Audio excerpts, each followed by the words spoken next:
Hi, my name is Steve and I'm a motorcycle enthusiast.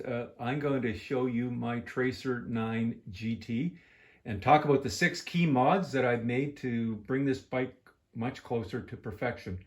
Now, I got this bike in the spring of 2021. I think it was the first in Nova Scotia to get one of these bad boys, probably one of the first in Canada, and I just love it. But like all motorcycles, it's a series of compromises. And while Yamaha has been working to perfect this bike over the past 5 years or so, it's not quite there yet. It's getting better, but there are things you can do to help move it along yourself. So that's what I want to talk about today. So I grouped them into 3 groups. Safety, it's absolutely paramount for us motorcyclists that we are safe at all times. Comfort. If we're not comfortable, we're not going to be riding very long or very much. And information. We need critical information to make key decisions on our motorcycle. So those are the 3 groups I'm going to review. So let's start with safety. Well, the first thing we know as motorcyclists is that you must be seen.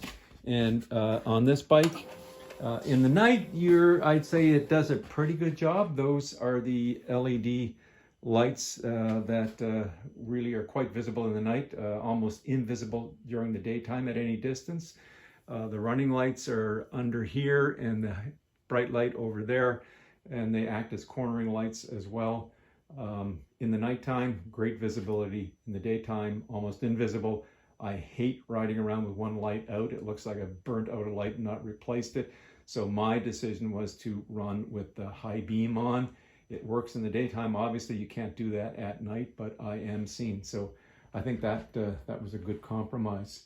The second part is to be seen. That's the front of the bike, but what about in the back of the bike? So it's been said that with these hard cases, they're all black, except for a little bit of a reflective piece right here, that the Tracer 9's back end is kind of looks about as dark as a coal mine on a winter's night.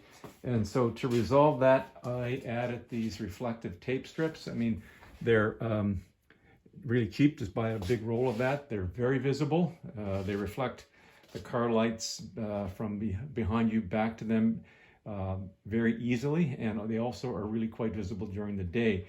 And let's face it, this is a view that a lot of cars, they're not going to have it for long because this baby moves. Anyway, so that's on the scene part. Well, the second part of my safety component is back to the front again. You may have noticed this when I was pointing out the headlights. That's a stable air horn. It's a mod that I do on all my bikes. And in this case, it was rather simple to install. I just took some of these zip ties here and attached them to the body of the horn as anchor points. And then up in under the nose of the bike, there are a lot of anchor points that you can use to secure the horn. This horn is fixed in there really, really well. I mean, it's tighter than if I had tried to use screws to affix it. So the horn, I think, works very well. Let's just test that out and see. Well, we won't see how it works. Yeah, it works. So you're going to be heard.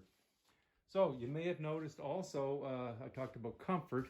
Well, one of the first things I did was to put on this sheepskin. Now, it works rather well. It's just a sheepskin you can buy at most department stores. I attached some fabric elastic underneath it, and it goes underneath the front part of the seat so it doesn't flap up. And then just a little zip tie here in the back to hold it in the back. It's very comfortable. I know if you ride with twins, I ride with my boys all the time. They thank me when they're out on this with this piece of warmth and comfort for the ride. Really does work very, very well. The other part of the comfort factor is, I'll just move this sign for a moment, is the top box. You can notice that while I've got one on my V-Strom, I don't have one here. I've got the base. I just think if you put the top box on, it really ruins the sporty look of this bike. So what I did to compromise was to put these rock straps on. They're great. They have no metal parts. They're extremely strong. I can open them up, and I've had lots of large packages on the back of that rack, things that would not fit in the side cases. I think it works very well and maintains the sporty integrity of this bike, which I think is really important. So that's the solution to that. The other part of, so those are the two comfort mods, very simple. Let's take a look at what I would say most people would identify as the most controversial part of the design of this bike, and that's the two 3.5-inch TFT displays that Yamaha has chosen to go with here. Yeah, it works and then it doesn't. It's kind of like taking two 21-inch televisions, putting them in your living room and then saying, I've got a 42-inch TV. No, you don't. You know, add this up, it's not the sum of the parts, it just doesn't get you there. Now, having said that, the critical, and looking at the left-hand screen and the right-hand screen, I'll get into the differences, but so let's start on the left-hand screen where most of your critical information is. It works okay, the speed indicator, it's large enough, you can see your speed, your digital speed very easily. Your gear position is very visible as well. Those are the two things that change on a regular basis on the bike, and you need to know that information quickly, and so it's very visibly accessible. The other is a tachometer. The numbers are really quite small when you get back to where you're seated, but it does work because it's got white, green indicator, orange, and red. So visibly with color, you're going to very quickly understand where you are in your rev range, so that's a good compromise, I think.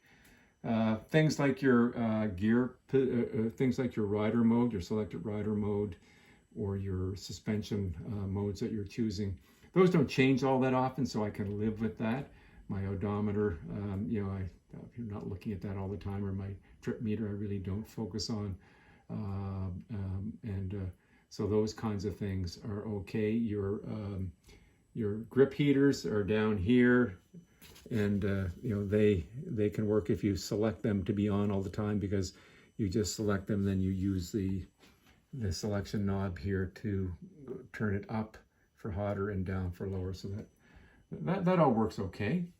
On the right hand side, it's really what your choice is, and what I've chosen is to, in the top left, is to go with my cruise control, so I can see my speed very easily, and when I move it up or down, selecting it, I can see that there. My ambient air temperature, we always like to know what the temperature is around us. And then looking below, you see what I would say is the worst fuel gauge in the business. Yep.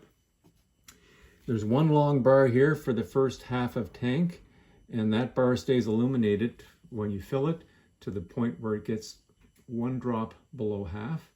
Then when that drop is gone, the bar goes. Now you know you've got half a tank.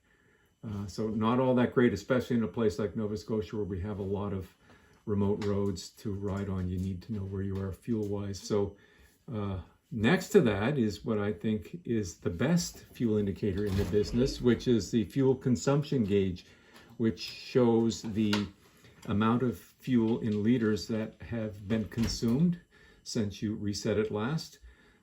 So this is an 18-liter tank, and I have consumed 2.2 liters, so I know I've got 15.8 liters remaining.